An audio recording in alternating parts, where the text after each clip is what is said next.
Hello, నమస్కారం తల్లి అందరికీ.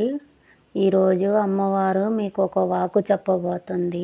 రాత్రి నాకు కల్లో కనిపించి, ఎవరైతే మీరు వారాహి అమ్మవారి పూజ చేస్తున్నారో, ఎవరైతే కష్టాల్లో ఉన్నారో, ఎవరైతే భరించలేని బాధల్ని ఎదుర్కొంటున్నారో, ఇవాళ అమ్మవారు మీతో మాట్లాడాలనుకుంటుందండి. కలలో స్వప్నం ద్వారాగా దర్శనమిచ్చి, ఎవరికి అంతటి భాగ్యం ఉన్నదో ఈ వీడియో చూసి విన్నవారికి అమ్మవారి అనుగ్రహం దొరుకుతుంది. కాబట్టి నేను చెప్పే ఈ మంత్రం చదువుతూ రాత్రి పడుకునే ముందు అమ్మవారికి ఇవాళ అష్టమి రోజండి. ఇవాళ అష్టమి అంటే అమ్మవారికి ఎంతో ప్రీతికరం. ఈరోజు పూజ చేసి అమ్మవారి అనుగ్రహానికి పాత్రులయ్యి అమ్మవారిని దర్శన భాగ్యాన్ని చూసి అమ్మవారితో మాట్లాడటానికి భాగ్యాన్ని కలిగించుకోండి.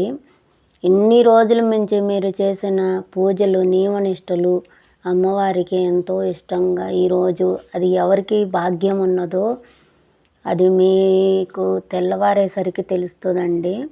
కాబట్టి నేను ఇప్పుడు ఈరోజు చెప్పే ఈ మంత్రము అమ్మవారికి ఇవి అష్టమి రోజు చేసిన అమావాస్య రోజు చేసినా కూడా అమ్మవారు ఎంతో భాగ్యంగా మీతో మాట్లాడి మీకు దారి చూపిస్తుందండి. ఇది నేను చెబుతున్నది కాదండి, నాకు అమ్మవారు నా ద్వారాగా మీకు చెప్పిస్తున్నది. ఎందుకంటే అమ్మవారు ఈ బిలాయి గ్రామంలో వెలిసి ఉన్నది కాబట్టి, నాకు దర్శనం ఇచ్చి నాతో మాట్లాడుతుంది కాబట్టి మీకు నేను చెప్తున్నానండి.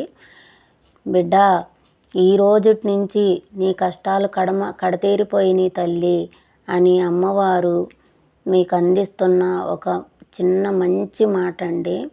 ఒక్కసారి వినండి. ఈ వీడియో చూస్తున్నది ఎవరైనా కానీ ఒకవేళ కొత్త వారు ఎవరైనా చూస్తుంటే కనుక అందరికీ షేర్ చేయండి, లైక్ చేయండి, సబ్స్క్రైబ్ చేయండి. నేను పెట్టే అమ్మవారి వాకులు ప్రతి ఒక్కటి కూడా మీకు నోటిఫికేషన్ వస్తుంది. మీకు ఏదైనా డౌట్ ఉంటే కనుక నాకు కామెంట్ రూపంలో తెలియచేస్తే నేను మీతో రిప్లై ఇస్తాను. అమ్మవారి మంత్రం చెప్తున్నానండి, రాసుకోండి. ఓం శ్రీ భువనవారాహియే నమః. ఓం స్తంభనవారాహియే నమః. ఓం బంధనవారాహియే నమః. ఈ మంత్రం జపించి రాత్రి నిద్రపోండి. కంపల్సరిగా అమ్మవారు మీకు కలలో దర్శన భాగ్యాన్ని చిన్నపిల్ల రూపంలో కానీ అమ్మవారి స్వరూపంగా కానీ ఇంకా వీలైతే పాముల రూపంలో కానీ లేకపోతే అమ్మవారి పంది మొహం కదండి, అమ్మవారి ఆ స్వరూపంలోనైనా లేకపోతే కాళీ అవతారంలోనైనా లేకపోతే అమ్మవారు మీకు దర్శనమిచ్చి గేదె రూపంలోనైనా దర్శనమిచ్చిద్దండి.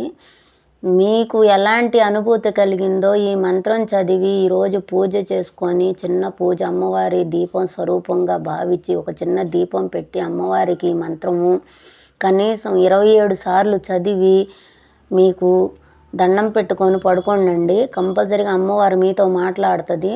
మాట్లాడేదానికి అమ్మవారు మీకు ఎలాంటి అనుభూతి చెందిందో నాకు రిప్లై ఇవ్వండి కామెంట్ ద్వారా.